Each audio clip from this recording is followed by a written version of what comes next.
Oh my, what are you doing out here in the midst of this winter storm? You're going to freeze to death here. Come inside, warm yourself by the fire. No, don't shake your head at me, I insist.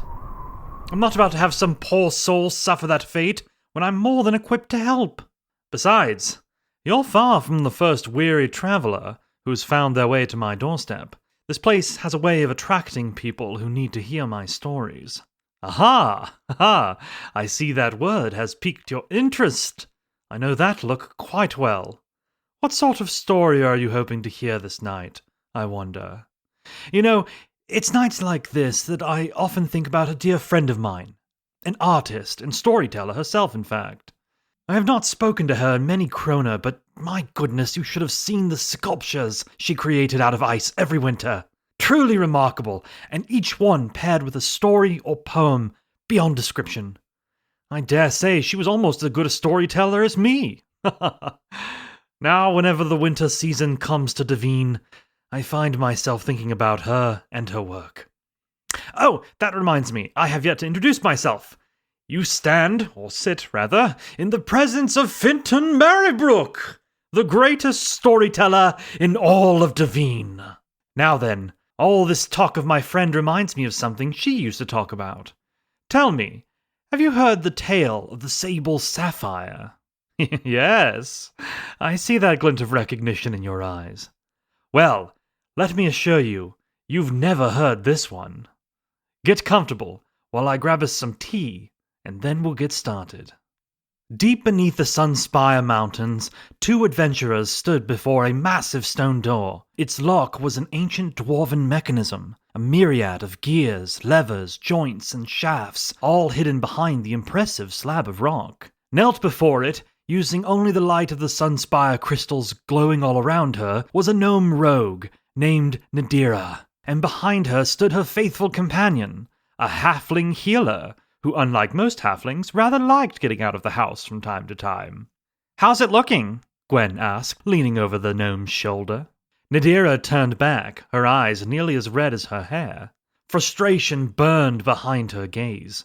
She had never met a lock she couldn't crack, and this one was giving her trouble. "It's looking like that's the third time you've asked me that!" she shouted, her words echoing across the cavern halls. "If you would just be quiet for 5 minutes, I might be able to get it open." "Right. Yes, of course. I'll leave you to it," Gwen said. Nadira was making progress, but it was slow. She didn't want to brute force the lock. She knew that dwarven locks were known for their traps. A parting gift before they left the realm, and protection against would-be robbers who would dare plunder their ancient treasures. Nadira paused as a loud click echoed out from within the massive door. She stood up quickly, sliding her lockpick back into the satchel on her waist. "Oh, you've done it!" Gwen cheered. Nadira's eyes went wide as the color drained from her face. "No, Gwen, that wasn't the lock." The smile evaporated from Gwen's face. "Then what was it?" On either side of them, the walls of the cavern started to crack. A thin layer of stone and dust crumbled away, revealing lines of sarcophagi buried in the walls around them. With a sound like thunder, the lids of the stone coffins exploded open all at once. From within, humanoid machines emerged, golden warriors composed of sharp angles and metal bones. "Dwarven automatons are a formidable foe. At least that's what I've heard. Keep them busy for me," Nadira said. Gwen gripped her wood staff with shaking hands. "Right, I'll see what I can do." The metal soldiers moved in bursts, their joints rusted and stiff from epochs of silence. Gwen closed her eyes and thought about the spells she'd been practicing. Magic had recently returned to the realm, and she was determined to find ways to use it for good. "Sinistra! Palor Santus!" she shouted, raising the staff above her head. All at once, a peaceful melody filled the air. It was a song that immediately brought peace to the mind. The automatons paused their approach, tilting their heads to listen.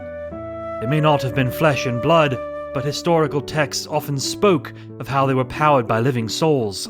A part of them still lived on in those metal forms.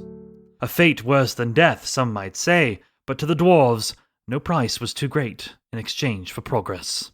Her gamble paid off. The soldiers seemed soothed by the music that filled the cavern. That's your plan? You're gonna play them a lullaby? Nadira asked. It's working, isn't it?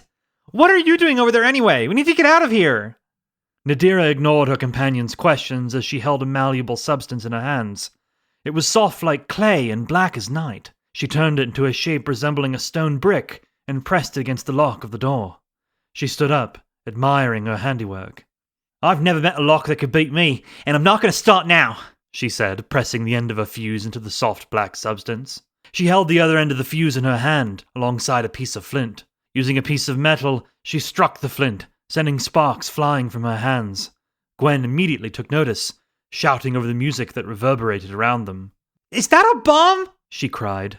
Kerosene, Nadira replied. It's an explosive the dwarves invented during the time of Queen Isidora's reign. No one knows how they made it, but you can find stashes of it if you know where to look. The fuse finally lit. A tiny flame began crawling down the braided string in Nadira's hand. Time to run! She shouted. With a speed that betrayed the calm music around them, Nadira and Gwen ran past the hypnotized automatons, just as an explosion rocked the cavern and knocked them both to the ground. Coughing and sputtering, they both stood up and spun around. Through the dust, they could see a new opening where the door had been. Ha ha! It worked! Nadira cheered. What about the machines? Gwen asked. Nadira shrugged. Let's just get that sapphire and get out of here. She took her friend by the hand and led her into the chamber. Inside, a narrow stone pathway led to a pedestal in the center. On either side of the pathway, the ground gave way to a cavernous abyss. One wrong move, and they would fall into the bowels of the realm. Oh, this looks dangerous, Gwen said, daring to look over the edge. Behind them, the whine of machinery filled the air. They both looked back to see the silhouettes of the automatons, quickly closing in. Still, holding her friend's hand, Nadira ran down the thin pathway toward the pedestal. Sitting atop was a stunning black sapphire. A sunspire crystal was mounted above it, casting a warm glow on the gem that made it sparkle as if it had a universe of stars within it. The Sable Sapphire, Nadira whispered, gingerly picking it up from the pedestal. Yes, it's quite beautiful, but have you forgotten we're cornered? Gwen asked, backing into the pedestal beside her friend. The automatons marched in a single file line toward them. With each step, Gwen's anxiety grew, but her traveling companion was too busy admiring their prize to notice. Nadira, do something! Gwen screamed. Nadira snapped out of her trance. She turned toward the approaching machines and held up the stone as if it were a weapon. What are you doing? I'm hoping the legends about this stone are true, she replied. Before Gwen could speak again, the sapphire began to glow with a shadowy light. Wisps of black smoke poured from its surface. In the blink of an eye, shadowy tendrils shot out from within the stone, ensnaring all the approaching machines at once. The machines froze within the tendrils' embrace. Their glowing eyes flickered like dying embers, until suddenly, all at once, they shut down.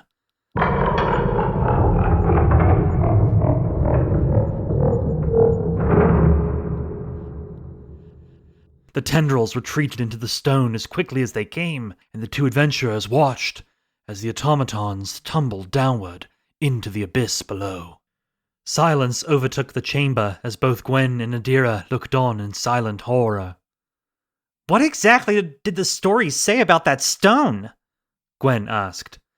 Nadira looked down at the gem in her hand. They said it contains the soul of an old god. One of the creatures the Eleuthian Titans slayed when they arrived on Devine. Gwen's wide eyes regarded the stone with fear. I see. Why would anyone want this stone? Nadira shrugged as she carefully placed the Sable Sapphire into her satchel. So long as the money's good, I don't ask questions. Our client just said to bring him the stone.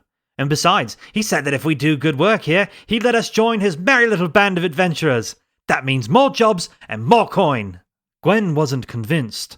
Something about this entire job seemed off, and she didn't like that stone one bit. What did you say the client's name was again? She asked. Nadira shrugged. I don't know, some bard named Finton Merrybrook. I've never heard of him. Come on, let's get out of here.